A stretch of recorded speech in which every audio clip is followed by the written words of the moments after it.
out there on YouTube? We are the Middle-Aged Guys, and we're going to continue our reviews of the episodes for Young Justice all the way through Season 1, all the way through Season 2, and hopefully continuing into Season 3 when Outsiders starts on the DC Direct Service. Let's get our introductions out of the way first. I'm the Reverend. The theme here. And I'm Grey Mouse 1.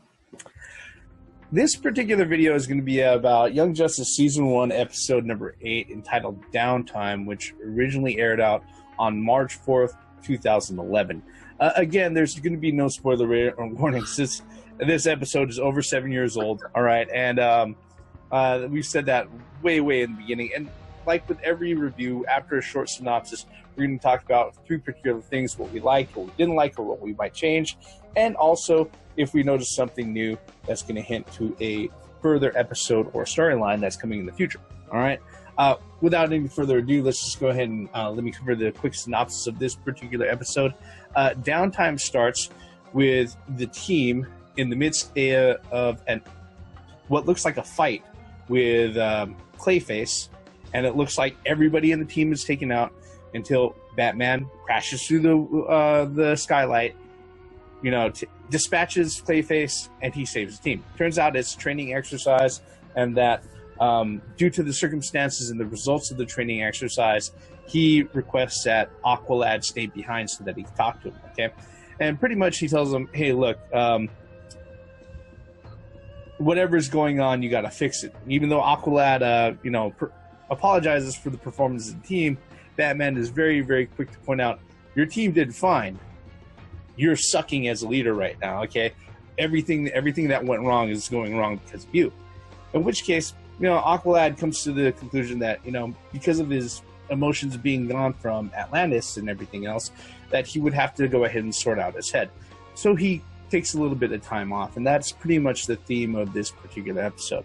While he has time off, we see certain things go on with each and every individual, team member and how they deal with their time off. But this is mostly about how Aqualad is dealing with the fact that he's been away from Atlantis. He meets up with Tula and Garth, his friends that he left when he decided to go ahead and join the team and stay on the surface. And then he catches up with Aquaman and Queen Mira and everybody else. Turns out that during the time when he's there, Atlantis gets attacked by the Black Manta and everybody else. And everything goes pretty much during the time that Atlantis gets attacked. He also gets dumped by his girl. So literally during the time that Aqualad is trying to figure things out, he literally finds his whole world and everything important to him crashing all around his head. All right.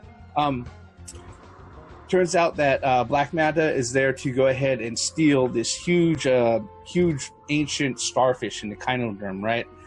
Which, if you're a fan of DC Comics, is Starro, fails to go ahead and steal Starro away from Atlantis because he gets thwarted by the efforts of Queen Mira, Garth, and Aqualad.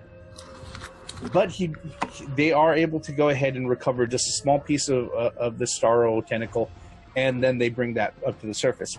During the time that everything happens, Aqualad, he finally finds his focus. He realizes, okay, without me being able to go ahead and actually take charge of everything and being in command of my own emotions and everything else, there's no way that I'm going to survive being the leader any longer. And when he comes back to the base, he's confronted by Batman, in which case he tells him, Batman asks him, so did you make a decision? And he's like, yeah, I made the decision. I'm here. 100% I'm here. And then thus the episode ends, and they actually start introducing the parameters for the next mission, which leads straight into the next episode. But we're not going to cover into that. All right. Did I leave anything out, guys? No. I think that's pretty much everything. Mm-hmm. All right. Okay. Now that I've covered everything, let's go ahead and let's cover what did we like about this particular episode. The floor is open, gentlemen. Just Aqualad. Robin was not too happy about that. When Batman wanted to talk to just Aqualad. I like the Aqualad part of the story, but I love the way Batman Alfred dealt with Robin in this particular episode, when Robin was not too happy about the Just Aqualad thing. And once again, it proves that Alfred is the connection to Bruce Wayne Batman, the almighty voice of reason, and the humanity connection. I like the way they played that out. But you get to know Aqualad and his background and, you know, the way he emotionally reacts. I actually like both of those stories being told concurrently. More so Aqualad, but still. Gray Mouse, what about you? I like the fact that it wasn't about Mr. Trippy. Oh.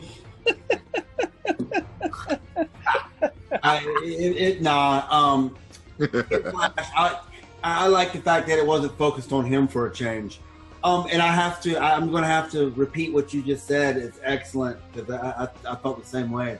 I felt that it was good that they, or to add more, with Aqualad, they gave some background on there, why he went to the surface, why he chose, you know, surface versus, what is it? How do you say it? Olympus? Atlantis, pretty much, yeah. Yeah, pretty much, yeah. So, you know what I mean? I was glad about that. And I loved, again, how Batman dealt with adolescent Robin. That is exactly how I felt that an adolescent would react to that. He felt alienated, isolated, like, you know, why Aqualad, you know? And then at the end, like you said, and like we've been saying on this channel many times before, is that Alfred is what keeps Batman in reality. Otherwise, Batman is a dark character, and it always will be. You know, the world that he's in is rough, and Alfred's there to do that. And I love that connection between actually it's Bruce Wayne and Dick is what that was. And I was like, that's what I'm talking about. You know, like, and a little smile that Alfred, I loved it. And that, I have to admit, I mean, that was great. And I did like, I mean, for my own little thing, I'm taking up too much time, I'm sorry. But for my own little thing, I did like how they went across the team, most of the team, you know, with Superboy and Miss Martian. They showed their little spill, you know, and then Kid Flash and his little thing, and then Artemis, her thing, you know. So that was, I like how they did that. They're like, showed side stories. So what do you think, Reverend? Well, yeah, there was a few things that you know, I was gonna go ahead and touch on. I do have to say that I like I said, this in some instances, this particular episode might have been very low key for a lot of people, but like I said, I find it really, really strange. Or maybe it's just me. Maybe I'm just maybe I'm maybe I just get off on really good dialogue and storytelling and really good character interaction. But them actually taking time out to show what each and every one of the individual team members, you know, what they have to face outside of being within the cave, with the exception of Miss Martian and Superboy, who that's their home. They live in the cave. They don't have any place to go. Mm-hmm. No, the whole thing with trying to cook dinner and them figuring out what's going on, and then having Red Tornado walk in, just kind of looking at things, say okay at the scene, and then just, you know, walking out was priceless. Okay, and the thing is that it wasn't overdone, it wasn't too wordy or anything else, but everything that happened on screen, or everything that was shown, it was like, you know, this is them, really. And the cool thing about this is that they're really effective in the way that they're telling the storytelling. It's not people saying what they do. It's actually showing the audience, you as a person who's watching the episode, this is what they do. And this is how you get to relate, you know. Even though, you know, Kid Flash, Wally West can be really, really annoying and headstrong and everything else. But you see that in this particular part, hey, he is just a regular kid. And yes, he's a stupid fucking teenager, okay? Guess what? All of them are to a large extent are stupid fucking teenagers, okay? And and it kind of makes sense, and it's cute that way. All right. Not to say that the episode is perfect, because there's probably something that probably bothered you if you've seen this enough times. That'll bring us up to our second talking point. What we usually bring up is, was there anything that you noticed that you didn't like, or if you had a choice, you would have actually changed about this episode? What is it, guys?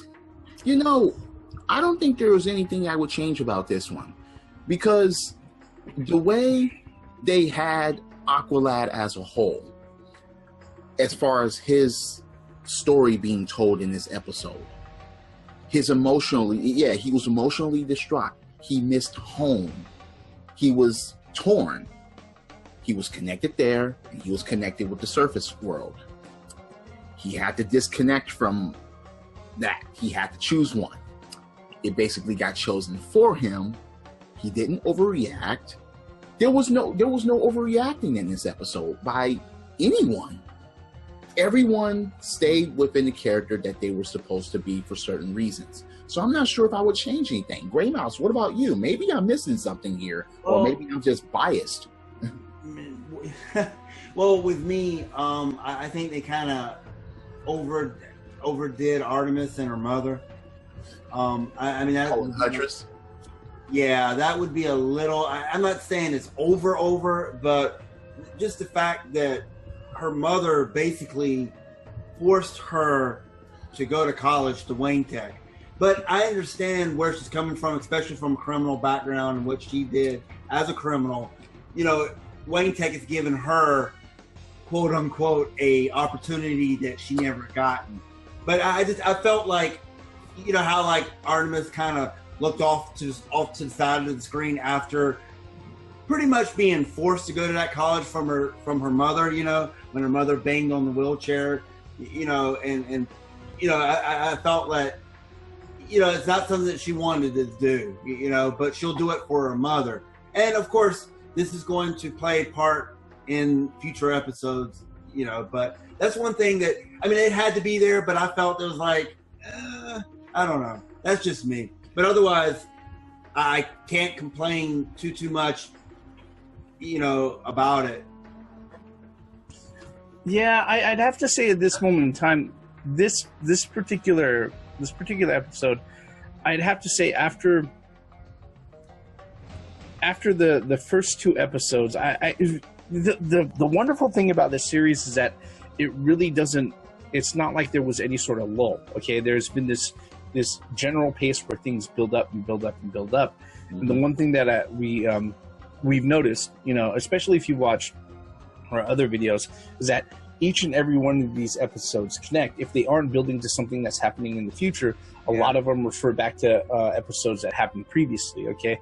And with this only being 8 episodes in of the first 24 of season 1, it's really coming to the point where things are not just heating up, but it's starting to hit a boil, and things are getting really, really interesting. People are finding their place and everything else. And yeah, sure, they haven't sat there and done the deep dive in like maybe 1 or 2 of the characters and everything. We're going to get to that. Believe me, they do get to that. The thing with this is that, as far as setting things up, it really is. It's almost a perfect episode. Okay, yeah, it's a little melodramatic. All right, with the whole thing with Huntress and Artemis. All right. The funny thing is that the only thing that now when Grey Mouse brought up, the only thing that was in the back of my head was, if that Asian lady wasn't in her wheelchair, she'd be smacking the shit out of that girl. Be on the ground, in a chokehold. Yeah, in a chokehold. You are going to this school, all right? You are going to school. Yeah, yeah. That's maybe that's just flashbacks to my own parents, but just generally speaking, that the funny thing was that when you brought that up, yes, a little melodramatic, a little corny to a point, but I think all things considered, if that's the only thing that I could really pick at that maybe felt like it wasn't executed as well as it could, I think I could leave that as, this is actually a really good fucking episode. All right. Well, there's one thing that I could just add to that, just a little bit, is the Black Manta. We kind of went over that. I think that I know that future episodes we will understand it, but I think it could have been a little bit better introduced, rather, because I felt like he was like, I guess that was the supervillain for that episode, Black Manta. Yeah. Well, that does actually bring us to our third talking point, which is, what are the sort of things that you noticed in this particular episode that acts as a setup to a future episode or a future storyline arc that's going to come? What did you guys notice? The floor is open again. Oh, come on. Look, Superboy and Miss Marsha, just fuck already. Look, it just got to that point. It just got to that point with them. It's just like, all right, yeah, all right. What else can you do at this point? Just just kiss, give her some of that super tongue. All right, Superboy, just do it. But yeah, that's one of them. That's one of them. I'm just like, come on. That tension was just, yeah, palpable. What about you, Grey Mouse? What was something that you had noticed that serves as a setup or alludes to something coming in the future? Well, I mean, Black Manta. That's. I mean, for Christ's sake, at the end of the episode, we saw him standing in front of the light. That says enough as it is. Yeah, you did well. He was worried. He's like, oh shit, I failed. I failed the objective. But and the light was like, who was that? That was maybe Savage. Maybe he said that. Like, you did well.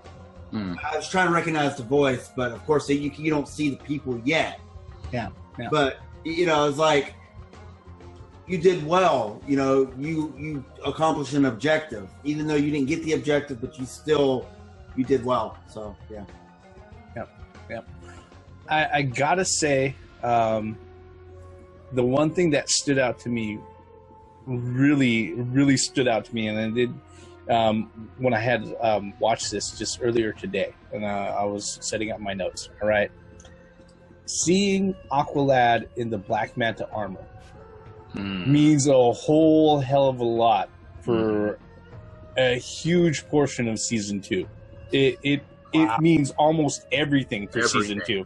Yeah. Wow. Okay. The fact that watching Black Manta come up to him, and he recognized him right away, even though he was in the armor and everything. What gave away was his